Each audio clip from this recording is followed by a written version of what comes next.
Vous avez été un grand journaliste sportif, grand journaliste. Qu'est-ce que ça fait aujourd'hui d'être de l'autre côté? Alors, c'est la passion. C'est-à-dire que j'avais emmené mes fils il y a longtemps faire du karting, il y a très très longtemps, et ils m'avaient battu sur le tour de piste.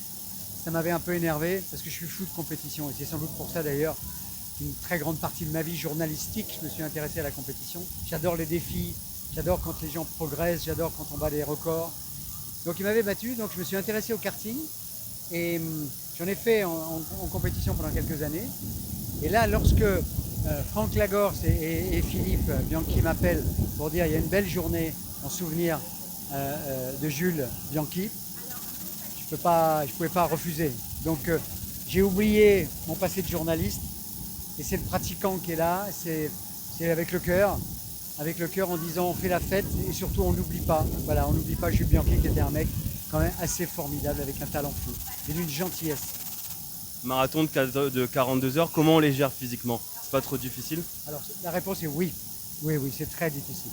Parce que je suis très âgé maintenant. Je vais vers mes 78 ans. On en a parlé avec Charles Leclerc hier, quand il est descendu de son kart. Je lui ai dit, écoute Charles, moi je viens de faire 1 minute 2. Il me fait, c'est pas mal. Je lui dis surtout que j'ai 70. Il me dit, quoi? Mais surtout, moi aussi, je voudrais, à ton âge, pouvoir faire le même chrono. Lui, il fait 1 minute 1. Oui, c'est une vraie performance parce que on roule de nuit.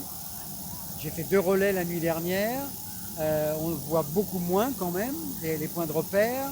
Je suis sorti une fois très très fort, je fais une bêtise, je regarde ma montre pour savoir combien de temps il me restait dans le relais. Donc à ne jamais refaire. Mais c'est oui, physiquement c'est très difficile. Oui. Parce qu'on commence au bout de 40 minutes, 45 minutes de relais, faire des petites bêtises, on ne passe plus exactement au centimètre près sur la piste.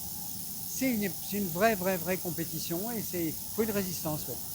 Donc 1,02, c'est quoi le secret pour continuer à aller aussi vite et pour être autant en forme?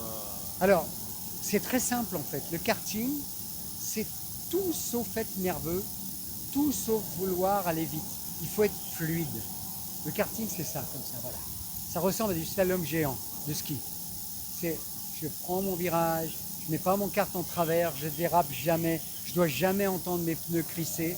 Il faut que je sois fluide, et d'utiliser toute la puissance du moteur tout en étant le maximum dans l'axe.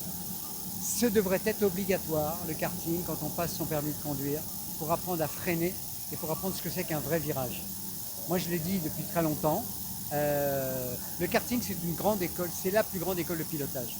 La preuve, le Senna, Ayrton Senna, Alain Prost, Charles Leclerc, entre autres aujourd'hui, Hamilton, ils sont tous passés par le karting et tout le monde devrait faire du karting.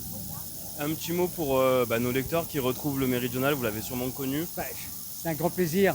De toute façon, je dirais d'une façon très très simple, vive la presse en général, c'est indispensable.